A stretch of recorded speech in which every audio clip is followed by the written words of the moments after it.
the next team, which is connecting volunteers with opportunities at Duke and in Durham, the Bulletin. So Joselyn or Danai, did you want to introduce your team? Sure.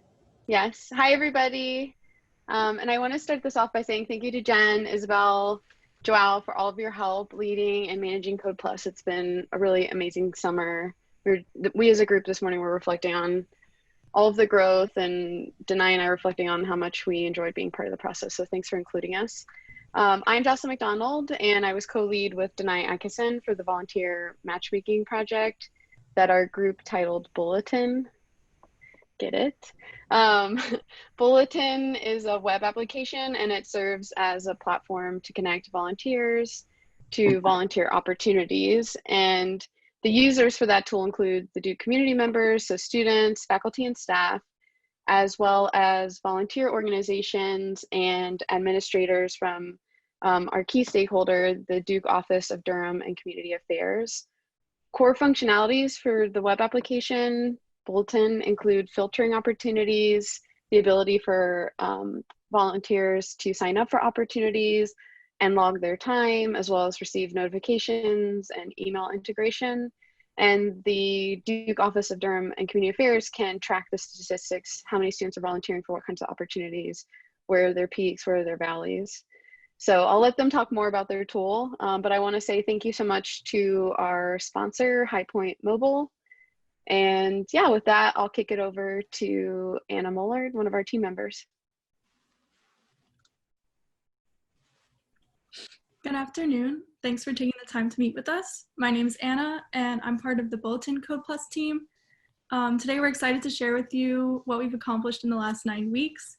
As Joselyn described, the Bulletin is a web application that serves to better connect members of the Duke community with volunteer opportunities in Durham.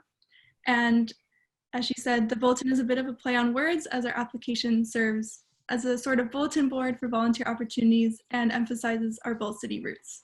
I ask that you hold any questions you may have till the end of the presentation, in which we'll be more than willing to answer any questions. So I'd like to outline what we'll be talking about today. First, we'd like to introduce ourselves in order to give you a better understanding of our team and who we are. Next, we'll speak on some of the problems within the volunteering process that we identified, as well as how our application addresses these problems. After that, we'll be sharing our final product through a video demonstration. Hi everyone, my name is Herline and I'm an upcoming junior this year and I'm studying a double in psychology and computer science. Hi everyone, my name is Josh.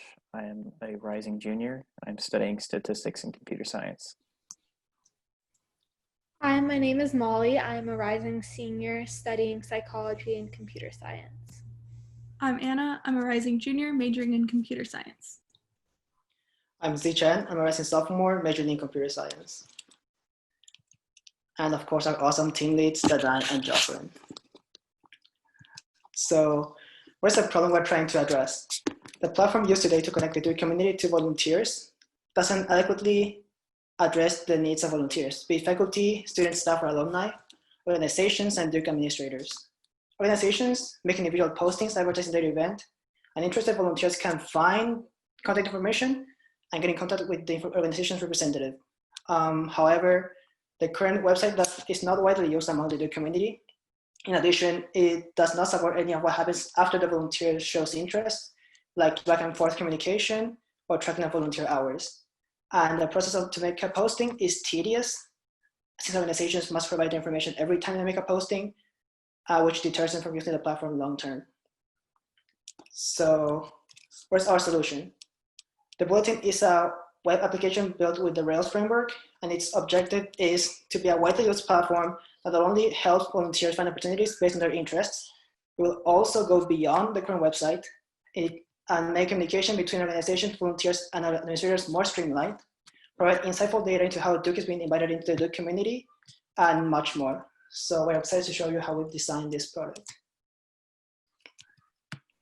So to start, we wanted to fully understand everyone that we were catering towards. So we conducted user research by conducting a bunch of interviews with everyone from these populations. So we kind of broke it up into volunteers. We ended up interviewing several student volunteers, organizations, in both Duke and Durham, and also our stakeholders.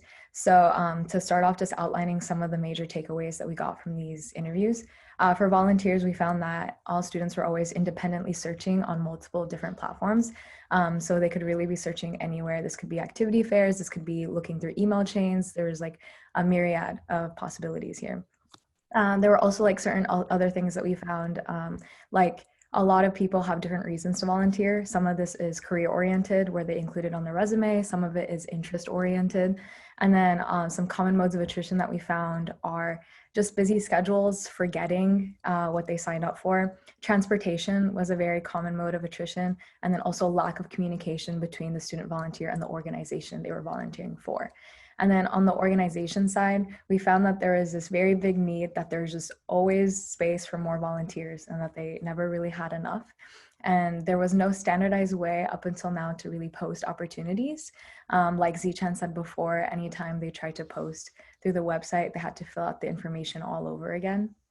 And then another big thing that we found was that based on the size and resources available to an organization, they all had varying needs. And so we wanted to find a way we could standardize all of this. And then on the administrator side, they wanted to be able to moderate and access all the information on the site, and then be able to analyze statistics to help them better foster connections within Duke, but also with Duke and the surrounding community. And so what we found from there, moving on, the themes that we kind of extrapolated from all the stuff that we found in our user research is that we wanted to find a way to really connect all these populations, because up until now they've been basically functioning independently. And so on the volunteer side, because searching was so important to student volunteers, we found a way to implement a tag system to help effectively filter opportunities and make it easier to search by interest. We also allowed them to sign up and then included a notification system and also email integration to help better track or like remember what they signed up for. And then also they can track their hours, but also they have a comprehensive volunteer history with all the opportunities that they've done. And on the organization side, we wanted to be able to standardize how to create and edit opportunities and also document and track volunteers and their hours for documentation purposes. And then on the administrator side, we gave them full access to be able to moderate all organizations and opportunities on the platform, including being able to grant access to organizations when they first onboard. And they have easy access to statistics to analyze and also export.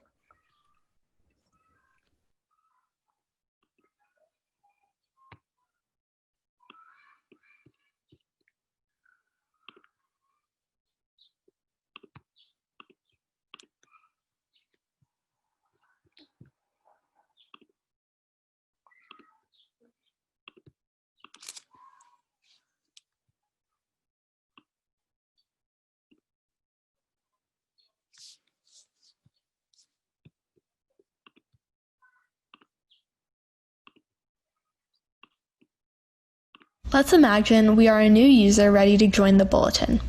Let's get started.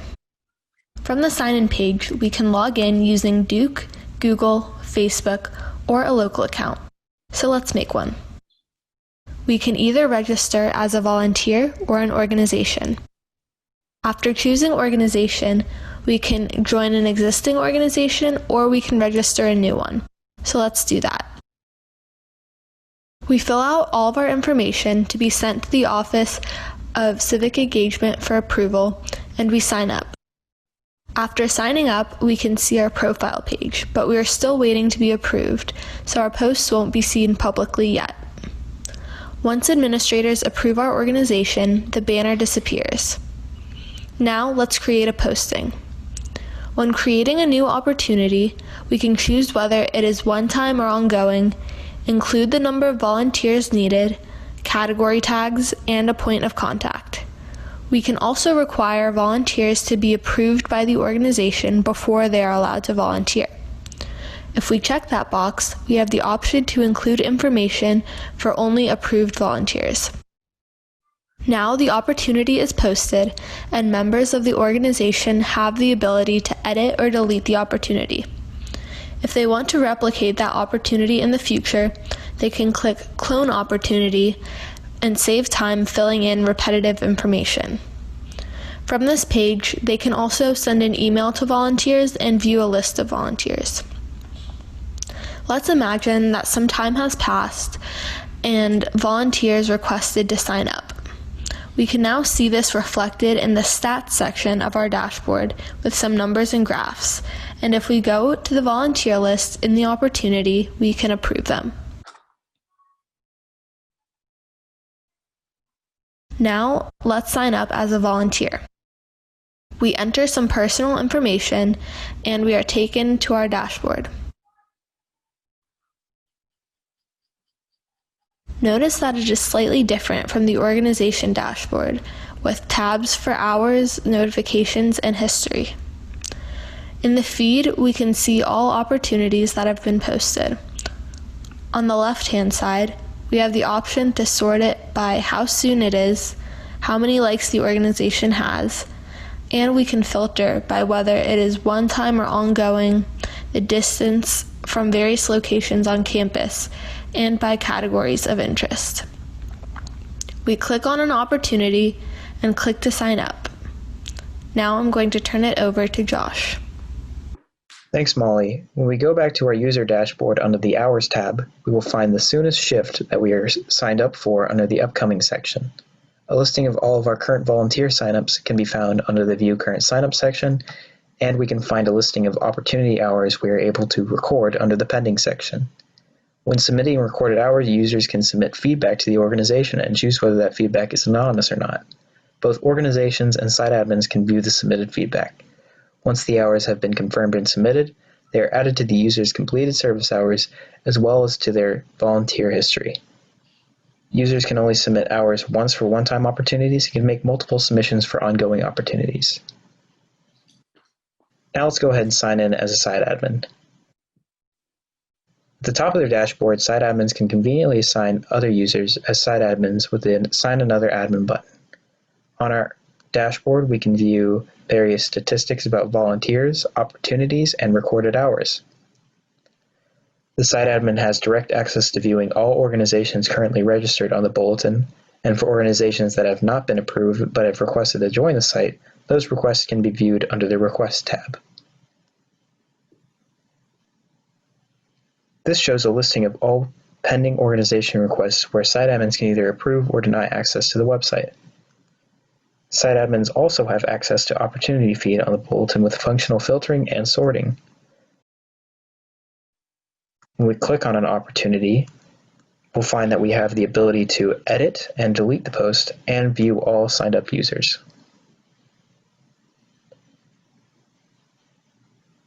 When we visit the organization profile, we can view their posted opportunities, statistics, volunteers, and reviews along with other basic information that can be found on the left.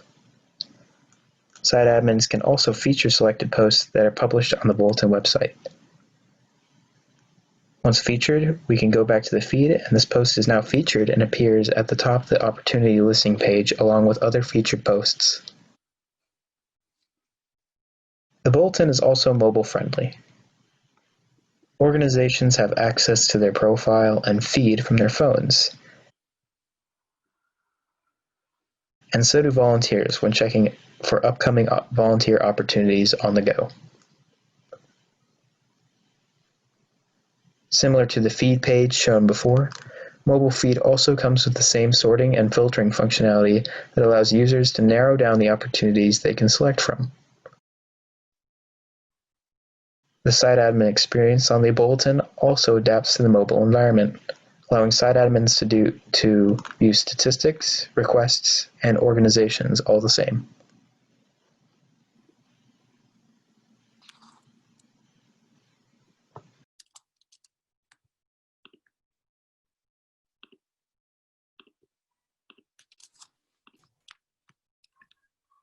Throughout the design process, our team identified a number of features that we would have loved to implement in our application. The graphic on the screen shows each of these features that we sorted by priority, from P0 being the most basic features that we couldn't go without, to P3 being the less necessary features that we wanted to add to increase functionality.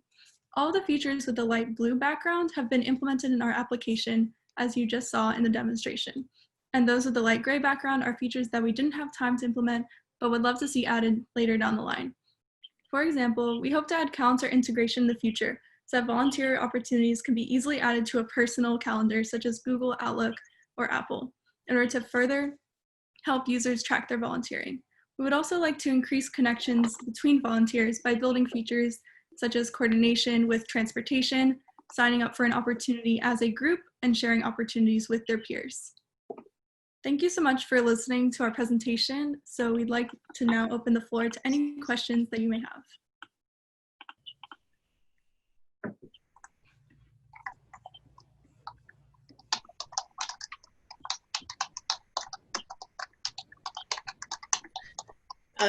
This is great work. I'm really impressed with what you've done. I guess one question I'd ask is, as you went through this creation of this app, there are elements of it that if you squint your eyes a little bit, it could be used for other kinds of matchmaking of things. Did you have that, oh gee, this could also be used for these other things beyond the community volunteer management? Hi, Tracy. Thank you. Thank you for your question.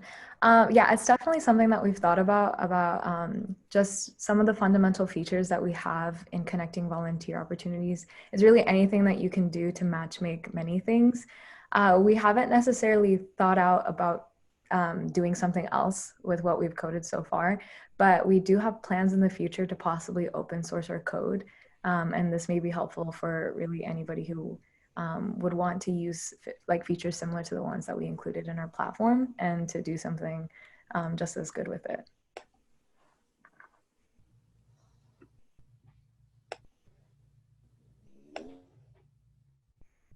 It's an excellent presentation. Out of curiosity, is this an application that exists in theory, or is there some place that I could actually go and see and tinker with this thing?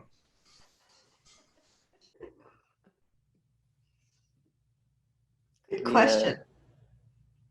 There's a link we can throw in the chat that we were about to do. Thank you for bringing that up tonight. Danai, that sounds like a planted question, I have to say, but well done there in disguising it. Not possible, ma'am. Not possible. I'm 100% legitimate.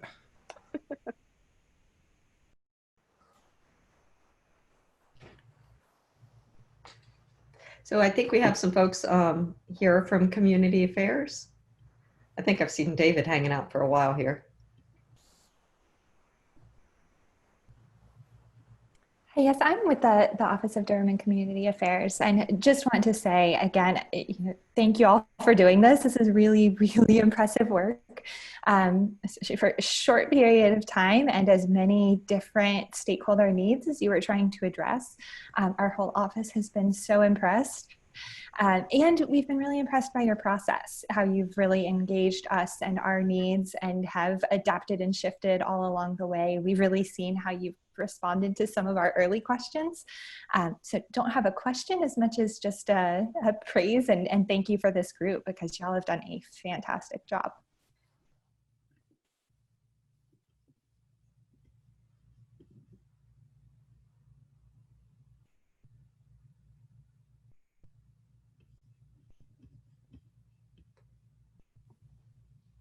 Any questions or anyone else? Yeah, I guess I might further ask whether the remote aspect of working on this project, how much that hindered you or what challenges that brought in for the group, or is it the case that, you know, next year, if and when this whole kind of situation we're in now is behind us, do you think it is as practical to do projects like this, these group projects and work remotely, or if you had your druthers, you'd all be doing it together in a bullpen room, working on it together, not to make another pen with the bullpen there? Yeah, so if anyone else has something they want to add to this, go ahead. But for what we observed mostly, the remote experience of working on this project, there were some good things for it, and there were some not as great things in the experience in terms of what kind of hindered us, I think probably the biggest problem was it was a little bit tougher to get help, but Danai and Joselyn were always kind of at the ready to help us if we ever need anything. But in-person help obviously wasn't possible. But even with that said, there were some things that were a lot nicer. In my opinion, working remotely, there was a lot more flexibility in schedules. At the beginning, we were talking about this idea of having this 24/7 cycle of working on it. We're all in different, mostly different time zones.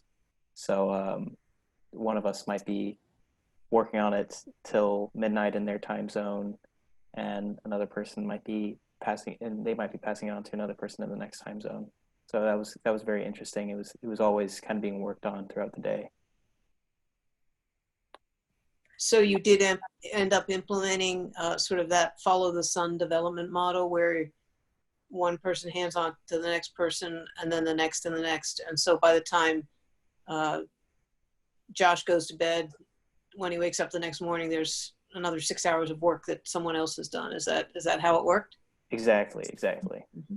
I'll add to that and just say that, well, we did follow like a pretty long work cycle, and that was just mainly on just how some of us worked. And I think that is one of like the interesting things about having a remote experience. Like I'm someone who personally gets so much more work done closer to night, and so I'll probably be one of those people that's working until maybe like 2 or 3 a.m. in the time zone for other people. But it does have like its perks. We did try to make it like a very comfortable, like fun experience. Joselyn and Danai did great jobs trying to increase camaraderie among all of us. We try to like do things during our stand-ups that make us like all have fun. One recent thing that we started is like daily words. And so like Molly just comes out and just gives us like this big word from studying for the GRE and stuff like that. Josh and I would have Zoom hangouts where we just sit there and then sometimes just like play music and then just code. And so those are all things that were like highlights of the remote experience. But as Josh said, we did have some of our struggles. I think I like that idea of just having the music and coding together, right? Being virtually together, so to speak.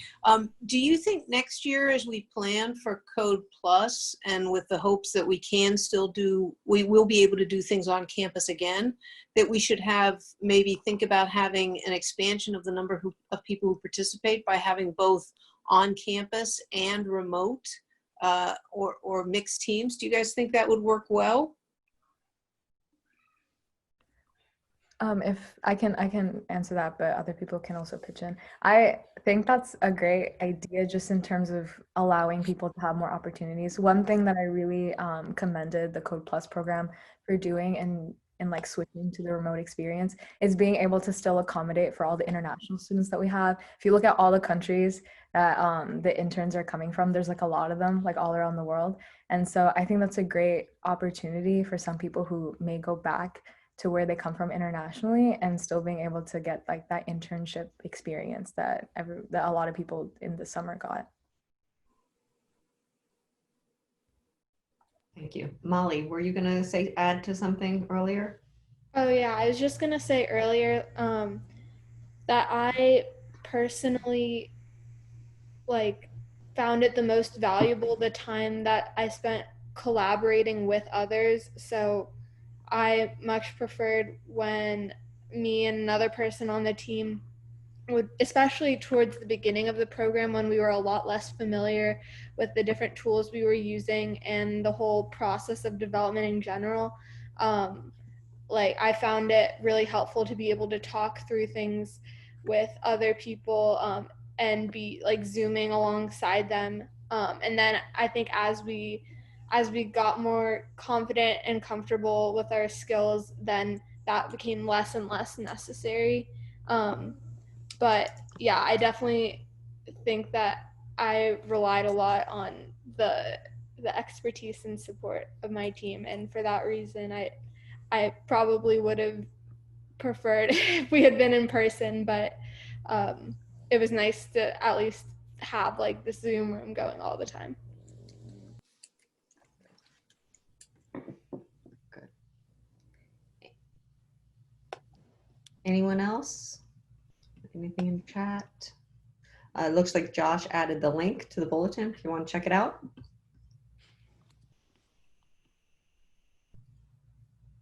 Well, very well done. Thank you very much for your work this summer. It was fabulous. Excellent presentation.